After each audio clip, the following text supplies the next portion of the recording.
Welcome everyone, and a very warm welcome from all of the team here at Global Wellness Institute's Workplace Wellbeing Initiative. This is our first global 24-hour online summit, packed with superb speakers, expertise, and the opportunity really to immerse yourself in all things workplace wellbeing. Our vision really is a world where wellbeing is a priority in all workplaces. I'm going to hand over to John Toomey, who leads us in the Workplace Wellbeing Initiative as our chairperson. In his own right, John is an exceptional, fountain of knowledge in terms of his expertise around helping those in safety and HR professionals, really creating that safe, physically, mentally well, productive workforce, and really providing those vibrant and educational talks. So over to you, John, to just welcome everyone as well. Thank you, Naz, and welcome everybody to this wonderful, exciting event. The Global Wellness Institute, located in Miami, is one of the world's preeminent bodies for the dissemination of evidence-based wellness information. It's been a champion of wellness for many years now, running many events across the world and promoting wellness in many, many sectors. The wellness industry recently was valued at $5.6 trillion. So it's quite incredible, the impact it has on the world. And the GWI has a number of initiatives that specialize in all different areas of well-being. And one of those initiatives, of course, is workplace well-being, and that's our initiatives. And we have a huge group of people working in this initiative spread all across the globe. And this event is how we make our contribution to expanding knowledge, awareness, and impact of workplace well-being right across the globe. So thank you for participating. Thank you for supporting us. And we hope to deliver some wonderful content to you over the next 24 hours. So please stay tuned. Over to you, Naz.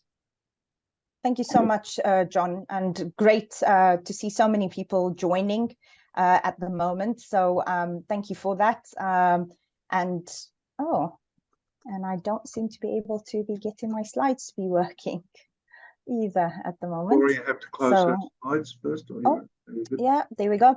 As we move into the session today, we do have to take a moment to say a special thank you to our sponsors and our supporters, without which we would not be able to really come together and really be able to set this about.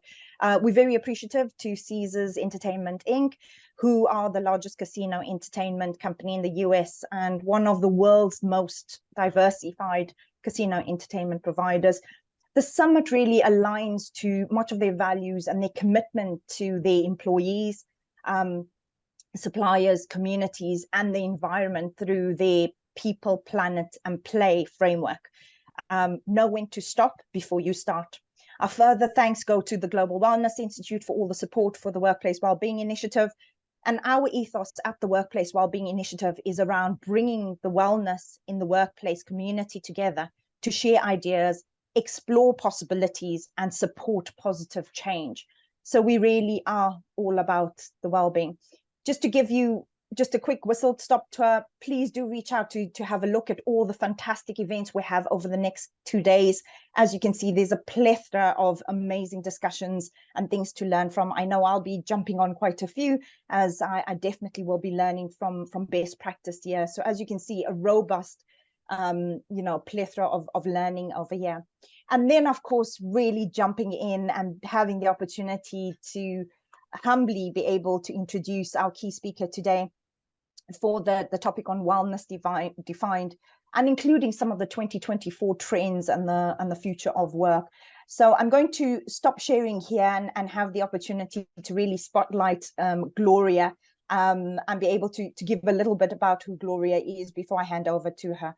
Now, Gloria Trista got into healthcare as a quirk of fate in 1980 when she bought a physical therapy business, physical therapy and rehab business in her husband's family, which she owned for 17 years. And then in 1997, she sold it on to a publicly traded company, who she worked for the next 6 years. Now, all during this time, Gloria could never figure out why, with our health, we wait until it's broken and then try and fix it. She became fascinated and wanted to take a more proactive root cause resolution to approach health and well-being, and really began to educate herself about functional medicine and preventative medicine. So in 2002, she founded Wellness Evolution with the hopes of helping people get and stay well for the rest of their lives, avoiding that unnecessary pain, suffering, and expense. And then since that time, she's really gained multiple certifications and distinctions in a more holistic approach to health and well-being, which has really taken her in direction of teaching wellness through speaking engagements, educational materials, and courses. So we are very humbled to have Gloria amongst the expertise that makes a workplace wellbeing initiative. She also has written several articles and has recently completed and released her book, Wellness 101, Simple Steps to Good Health. Added to her accolades, she's not only a board certified holistic health practitioner, she's an EMCC certified executive business coach, advanced physical fitness specialist, and a hoard of certifications. She is also part US ambassador for both Global Wellness Day and World Wellness Weekend, and really an active member of the Future of Wellness at Work initiative, which also forms part of the Global Wellness Institute.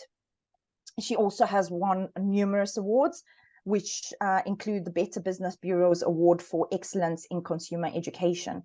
And at this point, I'm going to hand over to Gloria to be able to take us through a bit of her knowledge and this plethora of knowledge that we all will definitely benefit from today. Thank you, Naz. That was a great introduction. I really appreciate it. And I am going to try to share my screen here. Give me a second to get my slides up. And we're going to play. We're going to try to play. There we go. I have to move it around. Okay. So thank you all for being here, everybody. It's a real honor and a pleasure to be associated with these wonderful people, John and Nuz, and the whole workplace wellness initiative that we're part of. As Nuz said, I've got all these certifications. It's probably because I just love the topic so much. I'm an education junkie, and I love simplifying wellness for people and making it more accessible and implementable for them. So my topic today is defining wellness, and wellness really is just being and feeling well, but it encompasses being physically, mentally, financially, and socially well. And it's the experience of being healthy and happy and having social connection and engagement and a sense of purpose. Today, you're going to be hearing about all of these topics. I don't need for you to read all of these, but we're covering a broad group of topics because really the self that you bring to the workplace has to be well in order to have good functionality, in order to be productive, in order to be happy at work. And that's what we want for all of you. Today, I'm going to focus more on the top two, physical health and mental and emotional health. So my question to you is, if you're not sick, are you well? Maybe, sometimes, but for the most part, health is cumulative. You may think you feel good today. I know a lot of people think they feel good until they realize how much better they could feel. Events don't just happen. You don't just one day bend over and your back goes out or just have a heart attack. These are things that are lifestyle behaviors that lead up to these events. And so these are the things that they're saying are killing us in the United States.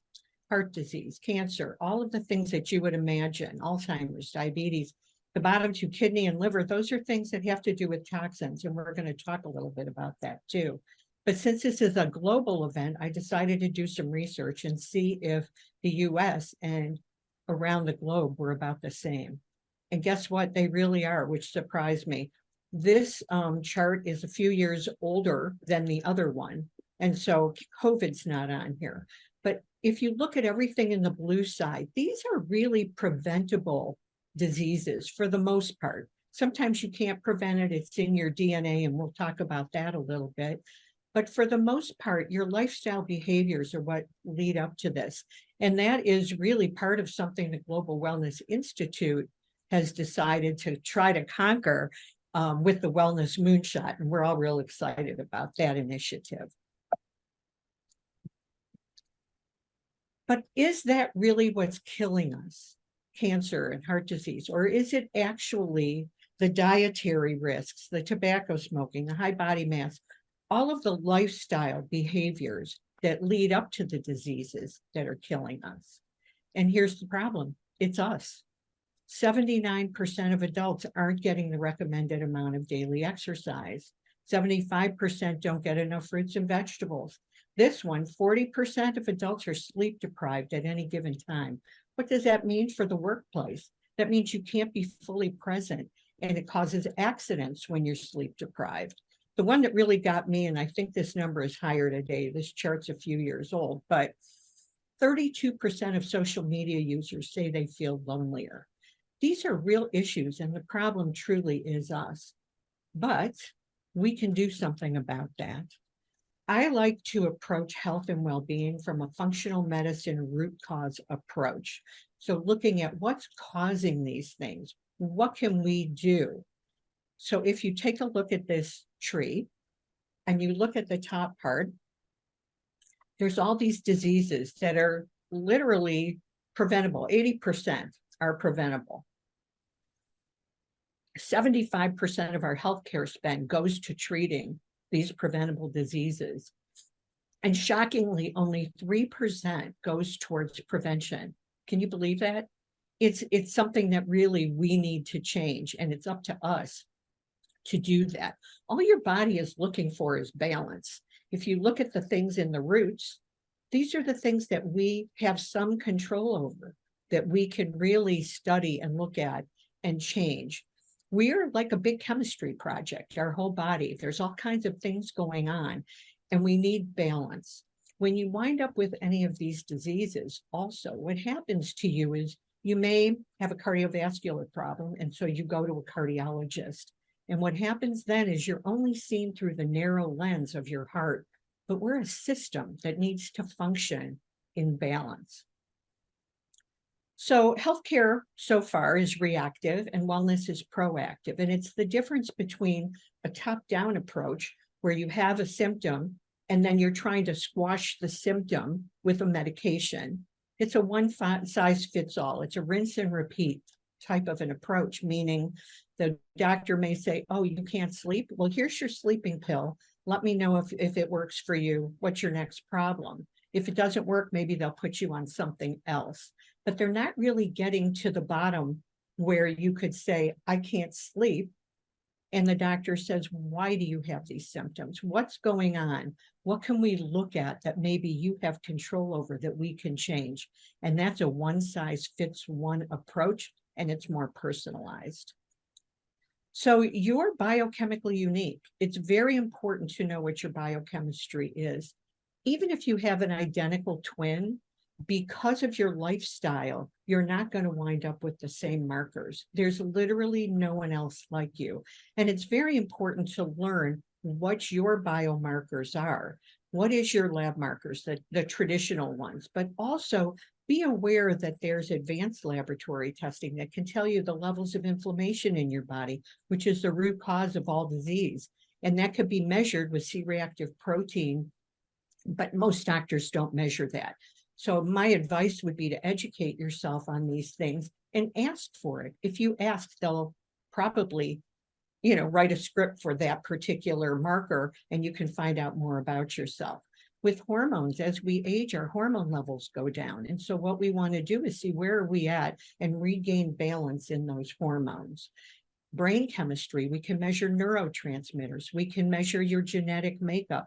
We can measure for things like allergies and sensitivities, which wind up in this category where there's people walking around who have health problems, and they're saying to them, it's all in your head, it's all in your head, because maybe you have a sensitivity to a food that you eat on a Monday, but a symptom doesn't show up on Wednesday, and it's very hard to connect the dots. And that's a real case that does happen.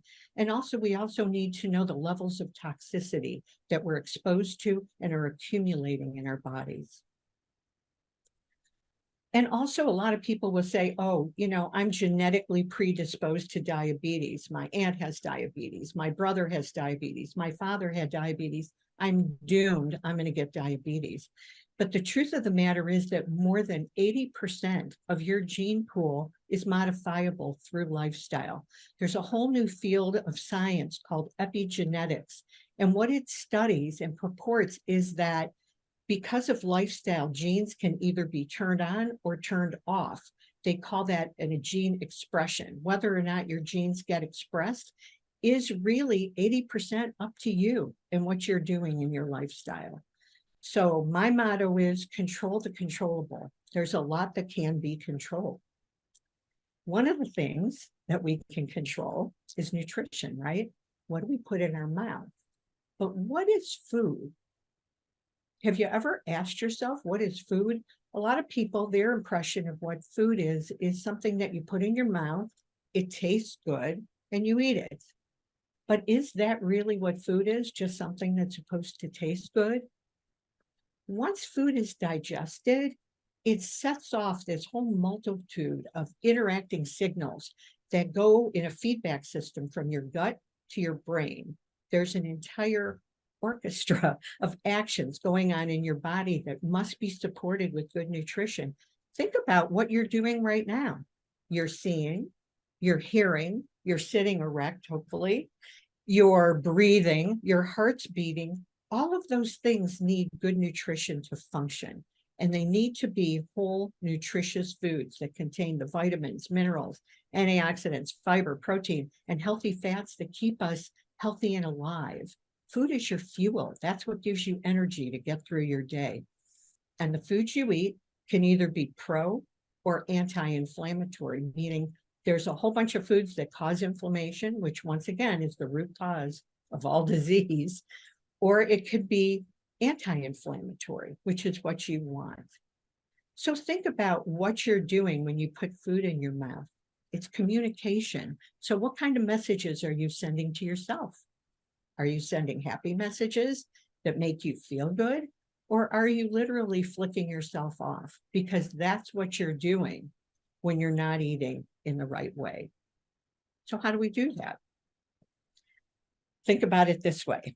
Food can either be your best medicine or your slowest form of poison. Why would anybody eat poison? So here's your superfoods. I recommend highly that you eat organic foods.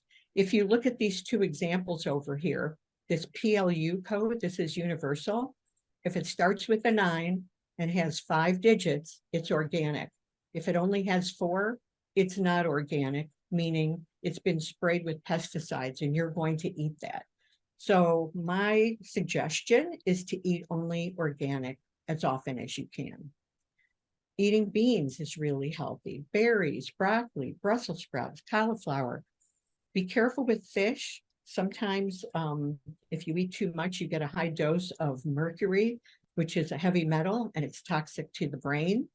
I have a list in my book that I'll show you later, but it shows you where to get your fish, which fish are overfished, which is important too. We need to keep those populations up, and also which ones are more likely to have mercury. And you want to eat your healthy greens, spinach, kale, collard greens, Swiss chard, and nuts and seeds. If you follow Dr. Furman, who I love, he talks about it as eating G-bombs, standing for greens, beans, onions, mushrooms, berries, and seeds. If you get your G-bombs, you're doing pretty good. So this is your best medicine. And here's your poison. Anything processed. If it has a label, probably a no. But there are some things in the center aisles of the grocery store that have labels, things like you might want to buy a can of organic black beans, things like that. But be a label sleuth. Read the labels, find out what's in it. Trans fats of any kind, skip it. Sugar and sugar substitutes, the same thing. GMOs, for those of you who aren't familiar with that term, are genetically modified organisms. Why are they genetically modified? They're genetically modified to withstand being sprayed with pesticides and weed killers, things like glyphosate, which is a hormone disruptor and cancer causing. It's a carcinogen. It means cancer causing. You want to stay away from GMOs. And one way to do that is to get organic food. Cut out the fast food. And dairy and gluten for many people is an issue. If you find that you're very stuffy, you have chest congestion, you're clearing your throat a lot, I suggest doing an elimination diet of dairy and or gluten for 3 weeks. If you eliminate it completely, and I mean completely, for 3 weeks, you can add it back and see how you feel. That's a good way to know if those are a problem for you, or you can get tested.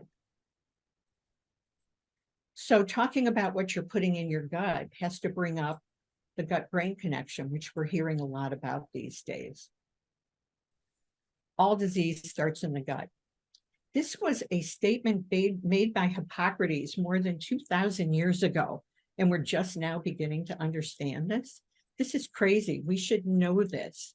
And the gut, when you speak of the word gut, it refers to the balance of the microorganisms that are living in the gut. Maintaining the right balance of these is a critical factor for getting and staying well and for good physical and mental health, because the gut is your second brain. What makes up the gut is your microbiome. Your microbiome is a community of trillions of bugs, literally microorganisms that live in and on us. They're on our skin, they're in our body, and there's hundreds of different species of them. They exist as bacteria, viruses, fungi, microscopic living things that need to be kept in balance. And they are part of us. There's so many of these bugs living in and on us that they weigh in at 2 to 5 pounds. Can you believe that? And they outnumber our human cells in our body by 10 to 1. So there's something you really want to make sure that you're keeping in balance. And I'll talk about it a little bit later, but that's where probiotics and prebiotics and fiber come in. So the gut is your second brain. The foods you put in your gut make neurotransmitters, and neurotransmitters are the body's chemical messengers. They're made from amino acids that come from our food, and some are actually made by our own bodies. A good example would be next week in the US, we'll be celebrating Thanksgiving. And anyone who's ever eaten turkey on Thanksgiving Day knows that right after the meal, you feel like you want to head for the couch and take a nap. And there's a reason for that, because turkey has an amino acid in it called tryptophan. Many of you have heard that. And tryptophan is the precursor that makes serotonin. Serotonin is an example of a calming neurotransmitter. We have calming neurotransmitters and we have excitatory neurotransmitters. Keeping them in balance is one thing that keeps us well.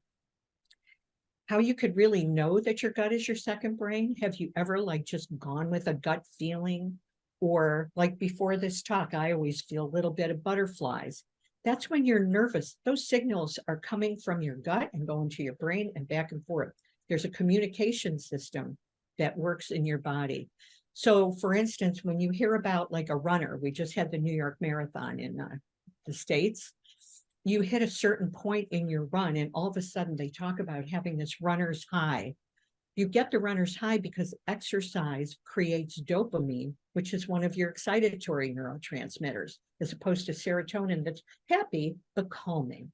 So think about that. And there's a lot of them. You can have them tested, by the way, if you're ever wondering if you're out of balance. Poor gut health is tied to nearly every disease. This is where your immune system lives. So having a healthy gut keeps you from getting sick and keeps you well. It's also where inflammation begins. And we just said, most diseases come from inflammation. So imbalances of unhealthy versus healthy microbes in the body can lead to all of these health concerns. And it's important to know this. I just am referencing here, and I believe it's going to be put in the chat. This is an article that I wrote that was published by the Global Wellness Institute called Mind, Mood, and Your Microbiome, A Healthy Gut at Work and Why It Matters. And I really make the connection between employers and what they can do for their employees so that they come to work with a healthy gut. And I have some of those suggestions at the end of my talk. So to maintain a healthy microbiome, you've heard a lot about probiotics. You may have heard of prebiotics. And now the big buzzword is postbiotics that are like a something that gets produced from the other two. It's really almost like a waste product. Butyric acid is one that I've seen used to repair the gut. So these are things that are important. And I'm going to mention something about how to choose probiotics later. We cannot talk about wellness without talking about exercise. So here are a few of my empowerment tips. Number one, walk your dog every day, whether you have one or not. Meaning get out and walk, move, do things. If you're on the phone, walk around the office, walk around the house. And when you walk, walk as if you have somewhere to go. A little quicker pace will increase your heart rate and your breathing compared to lighter activities. Make sure when you're exercising, you mix it up. You need cardio, but you also need stretching, and you need to strengthen those muscles. You don't use them, you will lose them, especially as you get older. And the best exercise program is the one you will do. You can exercise literally anywhere. And, you know, you can exercise in your car. When I pull up to a stoplight, I engage my core. I take a deep breath. I sit there, hold it in, and then let it out. You can do that all day long. You can do all kinds of things. And the reason it's so important is you only get one body to live in. This is it. Take good care of it. And remember that exercise stimulates the release of hormones, endorphins, like dopamine, serotonin that we just talked about, naturally helps improve mood, cognition, and concentration. And it induces a happy feeling, a calmness. It reduces anxiety. And believe it or not, the effects can last up to 72 hours from a good workout. This is your drug for depression. Don't reach for a pill, reach for some exercise. It increases your memory, your energy, your longevity. You'll sleep better. What you need to do is schedule an appointment with yourself, like you would if you were going to the doctor. Do it at least 3 times a week. And remember that you don't have to allocate a full hour to your exercise. You can take little exercise snacks throughout the day.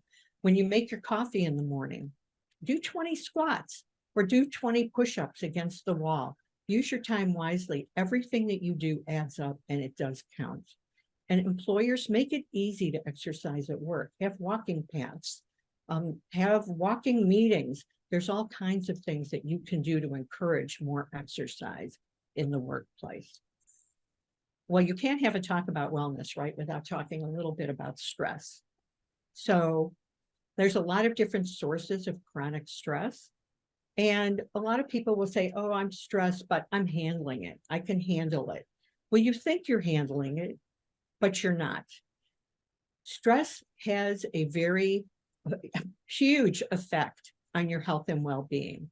Here's a chart that shows you, this is out of my book, that shows you everything that can happen just from being stressed. It's more important than just saying you're handling it. Make sure that you handle it. Here are some ways that you can do that. Exercise, of course, proper nutrition, of course, you know, better time management, some kind of visualization that you do, meditation, biofeedback. And there's even supplements that you can take to help you reduce stress, like ashwagandha, for instance. So things like that. You can take SAMe for your mood, to increase your mood. There's a lot of things you can do to help. First, start with the least invasive. If you need a little bit of a supplement, great. But if you can stay away from the meds, do it. And sleep is also very important for your well-being. That's when your body repairs itself. And it only does that in the deeper stages of sleep. So you want to make sure you're getting the right amount of sleep and a deep sleep. Lack of sleep is tied to higher dementia. We're seeing dementia rates rise and rise and rise. I know I don't want it. Let's make sure that you don't get it either. And that's from eating a healthy diet too.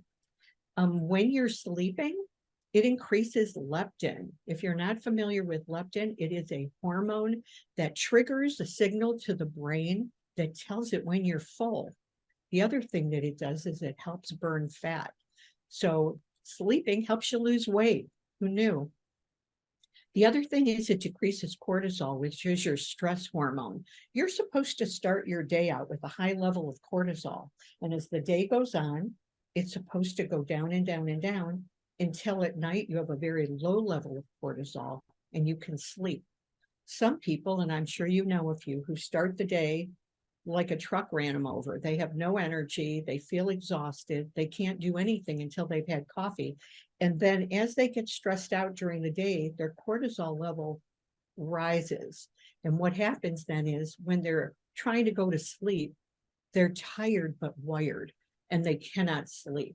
Getting your cortisol checked is really simple. You spit in a tube 4 times during the course of a day, and you can check and see where your levels are. They can show you in a graph what's going on, and there are things that you can do to stop that from happening. So if you're one of those wired and tired people, ask your doctor to check your cortisol. Your immune system cleans house when you're sleeping, and the other thing is when you don't sleep, you don't look so good. So if you want to look good, you got to get your sleep. How do you get better sleep? Get in a pattern. Exercise, get a little bit of sunlight during the day. It helps maintain your circadian rhythm. Check your cortisol levels, lower the lights at night. It helps your body produce melatonin. Try not to take your B vitamins, drink alcohol, caffeine too close to bedtime, and avoid your computer screens and medications. Try meditating or breathing. Magnesium helps, sleep supplements can help, but stay away from the meds. They're addictive and they don't fix anything. They're just squashing symptoms. So we can't talk about wellness either without talking about the toxic exposures we're exposed to every day. We live in a toxic world. You can't get away from it. It's in our food. There's dyes, there's preservatives. It's in our cosmetics, our lotions, cleaning supplies. It's even in our fabrics. If you do a little research, or you get it in my book, you'll know that you could be sleeping on a toxic bed in toxic pajamas on toxic sheets. You've really got to open your mind and your eyes to what's going on around you and minimize your exposure. It's not only good for you, it's good for the planet. And heavy metals. If you're using regular deodorant, you're putting aluminum on your body every day. That's a heavy metal. And it is a neurodisruptor. That is not a good thing for your brain. Cookware, stay away from Teflon. Don't use plastic storage containers. There are toxins in the air, it's in the water, it's everywhere. So please, please become a label sleuth. Once again, learn how to read labels, learn where to look for the toxins. Reduce your use. This is what happens to people. I actually had an issue where I was passing out at my computer at 4 o'clock every day. I mean, not just falling asleep, like passing out. And I didn't know what was going on. And I saw a functional medicine doctor who did some testing on me, and I had too much lead in my body. Is that crazy? I was like, oh my God, where is this lead coming from? Well, guess what? There's lead pipes, there's lead in paint, and there's lead in lipstick, which I wear a lot of. So now I use non-leaded lipstick. But be aware that that could be happening to you. If you're walking around and you're fatigued, figure out if maybe you're carrying an overload of toxic chemicals in your body. I really want to talk to you a little bit too about lab testing, because today we are so lucky to have advanced specialty lab tests that can really get to the root cause of our health problems and help us stay well. And make sure that when you're getting these lab tests, that you're going to a practitioner that understands really and truly how to evaluate them. There are ranges. So if you're 65 years old, do you want to be in the normal range for a 65-year-old when it comes to your hormones? Or would you rather have the hormones of a 35-year-old? You really need to know, what are the ranges that they're using? How many markers are they using? There's all these thyroid markers that conventional doctors do not use, where a functional medicine doctor would be checking more markers, different markers. To a lot of you, those lab tests are just numbers on a page. You really want to learn what they mean. I have a whole chapter about that in my book in layman's terms, so you can really get the gist of it. You can even measure what your micronutrient content is at a cellular level and figure out what nutrients your body is missing. Just because you're eating everything doesn't mean that your particular body can absorb it. For instance, you can test your genetics, right? But there's something called a SNP, SNP. It stands for single nucleotide polymorphism. 40% of people, including me, have the MTHFR defect. They call it the mother effer gene. What happens is, if you have that defect, it's not the biggest deal in the world. It just means you don't methylate. And so if you're taking B vitamins, for instance, you need to take the methylated form because your body can't take them and methylate them, meaning it can't use them. So you really can find so much about yourself. And what it does is it really enables you and your doctor to become health detectives. This is what I believe. And once again, Hippocrates, have you ever been asked, who would you like to have come back from the dead that you could have lunch with and talk to? I think for me, it's Hippocrates. He said this 2,000 years ago, the greatest medicine of all is to teach people how not to need it. That's how I feel about it. And that's why I'm so passionate about wellness and health and why I wrote my book. So it looks like I have a few minutes to talk about supplements, not too much, but this is one of my specialties. I love consulting with people about how to supplement their diet. And I'll tell you why you need to. A lot of people say, oh, I get everything from my diet. That may be true, but the way our food is grown today with industrial farming, it's not allowing the soil to rest long enough to build up those minerals and those nutrients that go into a plant that you're going to eat. And in many cases, I'm in the US, let's say my food is grown in South America. It's picked before it's ripe. It's put in a crate on a truck, then it goes to a train maybe, and a boat, and a plane, and however it is, it's a long time before it gets to me. And then it gets gassed in order to ripen it. But it doesn't have the nutrition. It may look beautiful, but it doesn't have the nutrition that we used to expect from our food. It's very different today than when I was a kid. Age also impairs your ability to absorb nutrition. So be conscious of that. As you're getting older, you may need to supplement a little bit more. And there's a whole section in my book about how medications deplete nutrients. You get side effects, that's a depletion of nutrients. For instance, if you're taking a statin drug, it depletes coenzyme Q10. You need CoQ10 for your heart to be healthy. That's what creates ATP, so that when you're firing a muscle, ATP is what's making that muscle move. Well, your heart's a muscle, so it needs CoQ10. I have the Wellness Evolution Core 4. It's in my book. It's on my website. They are, and I won't go through all this because we're running out of time, but I'll be happy to answer questions. And you can email me anytime to get this information, or feel free to buy my book. So multivitamins, always do that. You think of it as an insurance policy. You can't possibly meet all of your nutritional needs every single day. And because of what I just said about drugs depleting nutrients, chances are you could use a multivitamin. Omega-3 fatty acids, super, super important for all of these reasons. Cardiovascular health, depression, it's good for your brain. It's good if you're pregnant to take it in advance. It helps the development of the neurological health in infants. It's good for people with ADHD. There's so many reasons you need to take a good fish oil product. And if you're a vegan, you can take something that's made from plants, like flax. You can get alpha-linolenic acid. Probiotics and prebiotics, we talked about that. But if you're talking to someone and they say, oh, I take a probiotic, well, how many strains does it have? What are the species that you're taking? If you're taking a broad spectrum probiotic, that's great. Ideally, you want 25 plus billion, not million, billion CFUs, which stands for colony forming units, and have at least 8 different strains. The strains matter. They say, oh, you could eat yogurt. Well, that only has 1 strain in it. It's acidophilus. But there's a whole bunch of other strains. There are strains, there's one strain called BB536 that helps take the COVID virus out of your body. So I say there's different strains for different gains.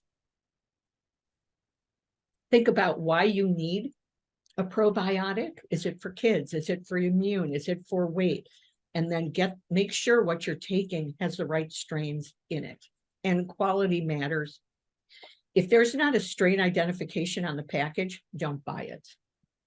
Vitamin D3 and K2 is the fourth of my core four, but you must take your vitamin D3 combined with K2. This is newer information, but what happens is D3 helps your body absorb calcium.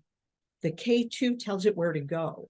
The K2 puts it in your bones rather than in your arteries because you don't want it there. That's where it could cause calcification and cause you to have a heart attack or a stroke. It also helps with all these other things. It helps your brain. It helps maintain a healthy weight. If you're not getting outside every day, you need to take a D3 supplement. And by the way, they found that in most cancer patients, a vitamin D deficiency was found to be prevalent. So think about that. Vitamin D is very important, but D3 is most bioavailable for your body versus D2. So make sure you're getting D3 and K2. The MK7 form of K2 is the best one to take. And you have to make sure that you're taking the right form. I use the example of magnesium. For instance, there's magnesium citrate, magnesium glycinate, magnesium threonate, magnesium sulfate. Know why you're taking a particular product and know what the form is and if it's the right form for what you need it to be for. Magnesium citrates for constipation. That's not going to help you if you have insomnia. It's better to do magnesium threonate, for instance, which gets into the brain quicker and better. But if you're having muscle cramps, magnesium sulfate, which is Epsom salts, is good for you. And the other thing is always check if you're taking a vitamin supplement, whether or not you should take it with or away from food, with or away from other supplements or medications, and what time of day is best to take it. I have a whole bunch of protocols on my FullScript website. Be happy to share them with you. Feel free to email me. This one was for the flu and virus. This one's for sleep, anxiety, and depression.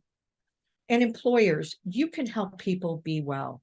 Bring services on site to the company. Make it easy for your employees to get the care that they need.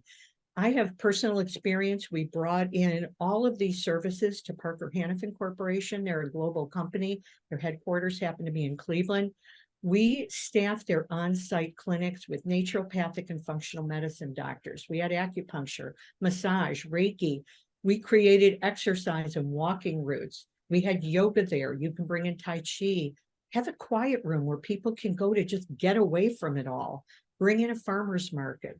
Make sure you have healthy vending and healthy cafeteria food, and bring in speakers like those that you're going to hear about today in this summit who have a topic of interest to your people, whatever resonates for you, courses, cooking classes, and by all means in your plants and in your offices, do your best to avoid toxic chemicals.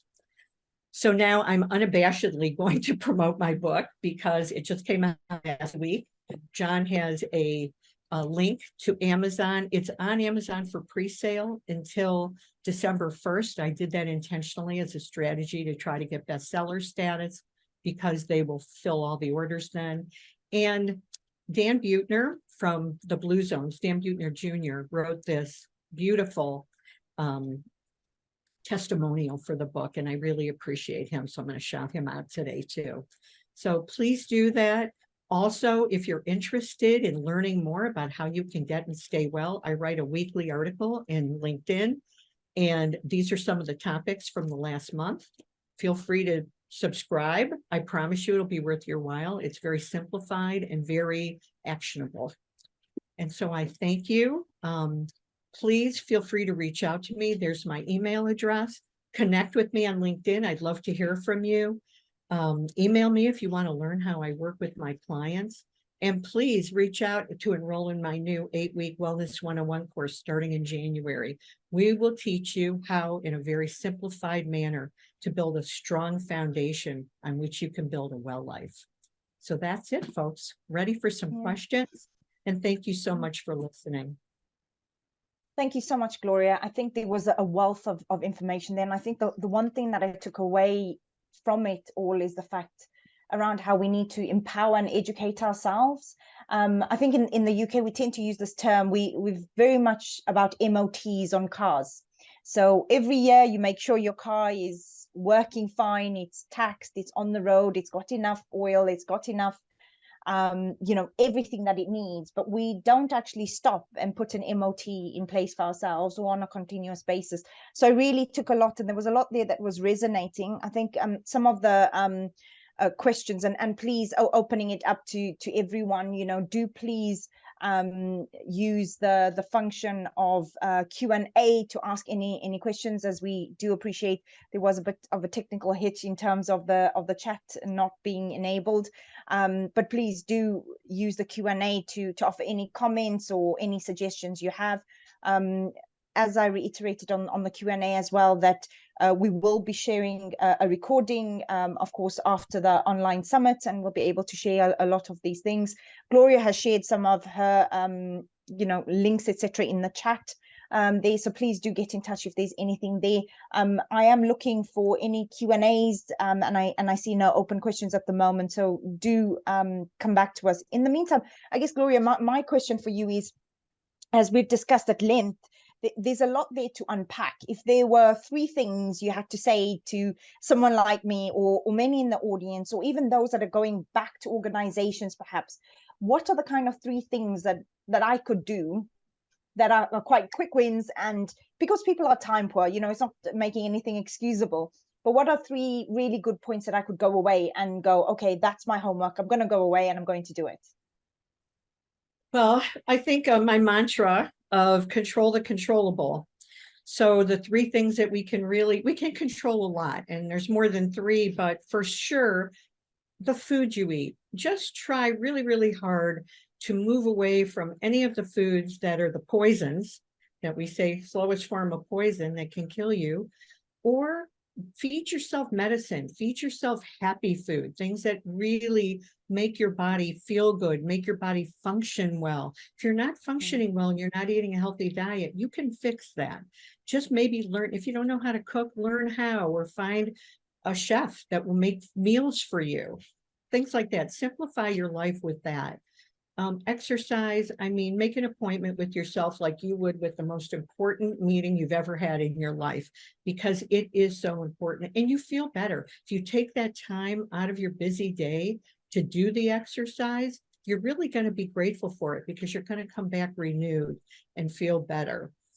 And then I would say, listen to your body. I didn't say this earlier, but listen.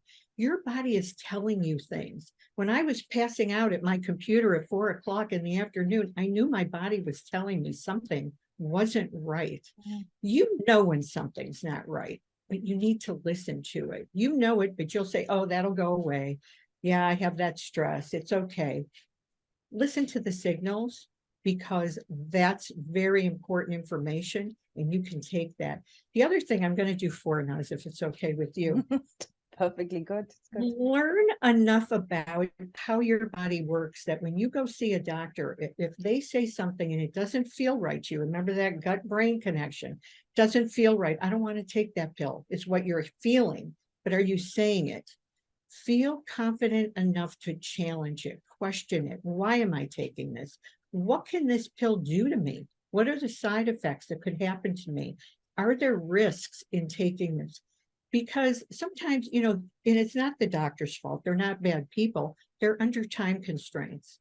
And so you really need to make a point where they're just going to move on to the next person. And if you sit there and hold your ground and say, well, could I take a supplement instead? And most doctors don't know about nutrition, so probably not the right question to ask them. But if you ask them, why are you taking it? I cannot tell you how many people came into my clinic and I say, well, what medications are you on? And they have a list. What's this for? I don't know.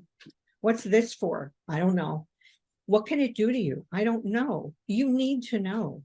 Find out. You've got the internet. Get ChatGPT, it'll tell you. But you've got to know what's going on and what you're doing to yourself. You've got one body. This is it. So take good care of it. Look, I am a grandmother to 5 beautiful grandchildren, and when I see them, I'm on the floor playing with them. I have no intention of ever being in a nursing home, having someone change my diaper. I'm going to slide into home. So that's what I wish for all of you, is to stay well as long as you can and enjoy your life. You only get one. No, thank you so much. I think that, Gloria, it definitely is. I think there's a couple of things that I know I need to go back and have a look. And the one that really resonated with me was the D3 K2, living in countries where the weather isn't so fantastic at the moment. Yes, South Africa has phenomenal weather. It's sunny, but I'll be back in the UK where the weather is not so great most of the time, and it's very grey, and that does tend to impact your mood as well. So it is very much about finding out the various things that work for yourself. I just wanted to share some comments as well. So just for everyone's awareness, as I said, we will be sharing the recording after the event, after the online summit is complete. There will be various links being sent out, so do watch out for those. And thank you, Mohammed, for your comment of great presentation and information. Thank you very much, Gloria and team. We really do appreciate all your comments, and for your time being here. We really appreciate that. And then I think Mohammed has also just made a comment around sometimes common people research too much and get anxious about the medications and supplements. I think, yes, Mohammed, I think it's being more aware of what you have and actually just asking and educating yourself. But I do agree on that point, I think. And on that note, as I see there's no other questions at the moment. There's much information that's there. I'm sure we can free up some time for everyone to go and have a bit of a comfort break, grab a cup of tea, and then definitely do join us for our next session that's coming up. But once again, thank you so much for your time. Plugging Gloria's book, Wellness 101. It's very well illustrated, and I think it resonates a lot of the time here. So once again, thank you so much for your time, for being here. We really appreciate it.